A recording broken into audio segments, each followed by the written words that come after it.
Assalomu alaykum aziz tomoshabinlar. Xudo xolasa mana kameramizni o'rnatib berdik. Xo'p, Istaravshan Vars qishlog'ida xudo xolasa. Ko'ringlar, mana hozir klientimiz nastroykalarni qilib berdik. Hozir Rossiyadan turib kuzatib turibdilar bizni. Mana 4 ta kamerasi bo'ladi. 360 gradusga aylanadi mana bu. Rossiyadan turib ham kuzatib turaverasizlar. Rossiyadan turib gapirsanglar, ovozinglar mikrofonda chiqadi bu yerda, kalonkasida. Bu yerda odam gapirsa eshitaverasizlar. Ikkita panelli bo'ladi mana. Quyoshdan zaryad olib ishlayveradi. Sifatlari juda ham a'lo darajada. Xo'p, mana tepadan ko'rinish qismi xudo xolasa. Istaravshan Vars qishlog'ida aziz tomoshabinlar.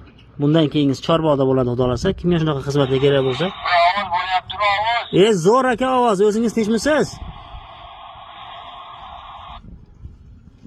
Kelyapti aka, ovozingiz kelyapti mana. Rossiyadan turib mana gapiryaptilar, kelyapti. Kimga shunaqa xizmatlar kerak bo'lsa, aloqa chiqaveringlar ekrandagi nomerlarga. Ovoz bo'lyapti. Zo'r aka. Ko'ringlar, Rossiyadan turib gapiryaptilar hozir. Kimga shunaqa xizmatlar kerak bo'lsa, ekrandagi nomerlarga aloqa chiqinglar.